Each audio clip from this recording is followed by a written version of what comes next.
अध्याय 21। दाऊद का शाऊल के पास से भागना। तब दाऊद नोब को गया और अहीमेलेक याजक के पास आया, और अहीमेलेक दाऊद से भेंट करने को थरथराता हुआ निकला और उससे पूछा, क्या कारण है कि तू अकेला है और तेरे साथ कोई नहीं? दाऊद ने अहीमेलेक याजक से कहा, राजा ने मुझे एक काम करने की आज्ञा देकर मुझसे कहा, जिस काम को मैं तुझे भेजता हूं और जो आज्ञा मैं तुझे देता हूं वो किसी पर प्रकट न होने पाए, और मैंने जवानों को फलाने स्थान पर जाने को समझाया है। अब तेरे हाथ में क्या है? 5 रोटी या जो कुछ मिले उसे मेरे हाथ में दे। याजक ने दाऊद से कहा, मेरे पास साधारण रोटी तो नहीं है, केवल पवित्र रोटी है, इतना हो कि वे जवान स्त्रियों से अलग रहे हों। दाऊद ने याजक को उत्तर देकर उससे कहा, सच है कि हम 3 दिन से स्त्रियों से अलग हैं, फिर जब मैं निकलता हूं तब जवानों के बर्तन पवित्र होते हैं। यद्यपि यात्रा साधारण होती है तो आज उनके बर्तन अवश्य ही पवित्र होंगे। तब याजक ने उसको पवित्र रोटी दी, क्योंकि दूसरी रोटी वहां न थी, केवल भेंट की रोटी थी जो यहोवा के सम्मुख से उठाई गई थी कि उसको उठा लेने के दिन गरम रोटी रखी जाए। उस दिन वहां दोएग नामक शाऊल का एक कर्मचारी यहोवा के आगे रुका हुआ था। वो एदोमी था और शाऊल के चरवाहों का मुखिया था। फिर दाऊद ने अहीमेलेक से पूछा, क्या यहां तेरे पास कोई भाला या तलवार नहीं है? क्योंकि मुझे राजा के काम की ऐसी जल्दी थी कि मैं ना तो अपनी तलवार साथ लाया हूं और ना अपना कोई हथियार ही लाया। याजक ने कहा, हां, पलिश्ती गोलियत जिसे तूने एला तराई में घात किया, उसकी तलवार कपड़े में लपेटी हुई एपोद के पीछे रखी है। यदि तू उसे लेना चाहे तो ले ले, उसे छोड़ और कोई यहां नहीं है। दाऊद बोला, उसके तुल्य कोई नहीं, वही मुझे दे। तब दाऊद चला और उसी दिन शाऊल के डर के मारे भागकर गत के राजा आकीश के पास गया। और आकीश के कर्मचारियों ने आकीश से कहा, क्या वो उस देश का राजा दाऊद नहीं है? क्या लोगों ने उसी के विषय नाचते नाचते एक दूसरे के साथ ये गाना न गाया था कि शाऊल ने हजारों को और दाऊद ने लाखों को मारा है? दाऊद ने ये बातें अपने मन में रखीं और गत के राजा आकीश से अत्यंत डर गया। तब उसने उनके सामने दूसरी चाल चली और उनके हाथ में पड़कर पागल सा बन गया और फाटक के किवाड़ों पर लकीरें खींचने और अपनी लार अपनी दाढ़ी पर बहाने लगा। तब आकीश ने अपने कर्मचारियों से कहा, देखो, वो जन तो बावला है, तुम उसे मेरे पास क्यों लाए हो? क्या मेरे पास बावलों की कुछ घटी है कि तुम उसको मेरे सामने बावलापन करने के लिए लाए हो? क्या ऐसा जन मेरे भवन में आने पाएगा? अध्याय 22।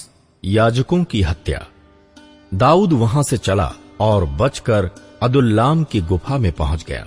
ये सुनकर उसके भाई वरन उसके पिता का समस्त घराना वहां उसके पास गया, और जितने संकट में पड़े थे और जितने ऋणी थे और जितने उदास थे वे सब उसके पास इकट्ठे हुए, और वो उनका प्रधान हुआ, और कोई 400 पुरुष उसके साथ हो गए।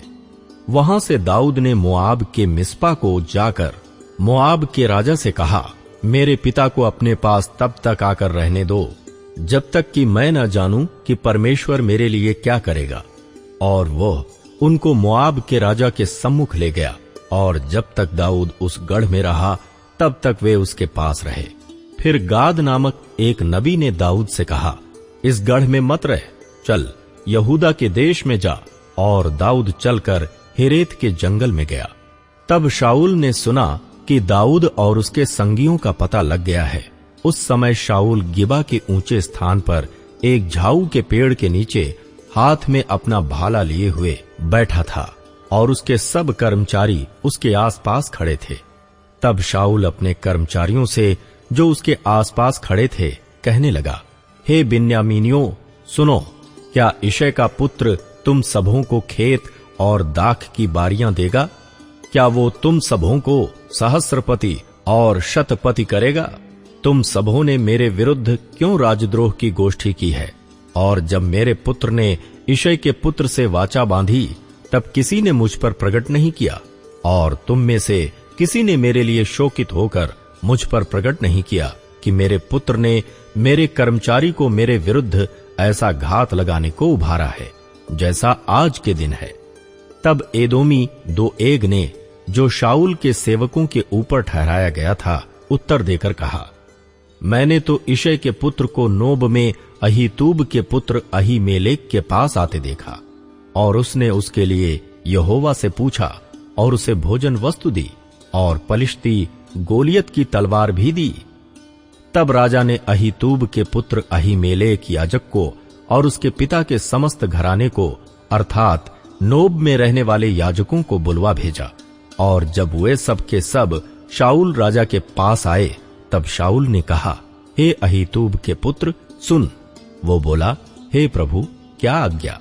शाऊल ने उससे पूछा, क्या कारण है कि तू और इशय के पुत्र दोनों ने मेरे विरुद्ध राजद्रोह की गोष्ठी की है? तूने उसे रोटी और तलवार दी, और उसके लिए परमेश्वर से पूछा भी, जिससे वो मेरे विरुद्ध उठे और ऐसा घात लगाए जैसा आज के दिन है। अहीमेलेक ने राजा को उत्तर देकर कहा, तेरे समस्त कर्मचारियों में दाऊद के तुल्य विश्वास योग्य कौन है? वो तो राजा का दामाद है और तेरी राजसभा में उपस्थित हुआ करता और तेरे परिवार में प्रतिष्ठित है। क्या मैंने आज ही उसके लिए परमेश्वर से पूछना आरंभ किया है? वो मुझसे दूर रहे। राजा ना तो अपने दास पर ऐसा कोई दोष लगाए, न मेरे पिता के समस्त घराने पर, क्योंकि तेरा दास इन सब बातों के विषय कुछ भी नहीं जानता। राजा ने कहा, हे अहीमेलेक, तू और तेरे पिता का समस्त घराना निश्चय मार डाला जाएगा।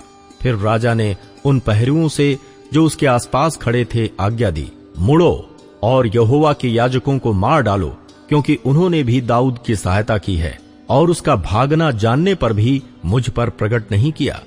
परंतु राजा के सेवक यहोवा के याजकों को मारने के लिए हाथ बढ़ाना ना चाहते थे। तब राजा ने दोएग से कहा, तू मुड़कर याजकों को मार डाल। तब एदोमी दोएग ने मुड़कर याजकों को मारा, और उस दिन सनी वाला एपोद पहने हुए 85 पुरुषों को घात किया। और याजकों के नगर नोब को उसने स्त्रियों, पुरुषों और बाल बच्चों और दूध पीतों और बैलों, गदहों और भेड़ बकरियों समेत तलवार से मारा। परंतु अहीतूब के पुत्र अहीमेलेक का एब्यातार नामक एक पुत्र बच निकला और दाऊद के पास भाग गया। तब एब्यातार ने दाऊद को बताया कि शाऊल ने यहोवा के याजकों का वध किया है। दाऊद ने एब्यातार से कहा, जिस दिन एदोमी दोएग वहां था, उसी दिन मैंने जान लिया था कि वो निश्चय शाऊल को बताएगा। तेरे पिता के समस्त घराने के मारे जाने का कारण मैं ही हुआ, इसलिए तू मेरे साथ निडर रह। जो मेरे प्राण का ग्राहक है, वही तेरे प्राण का भी ग्राहक है, परंतु मेरे साथ रहने से तेरी रक्षा होगी।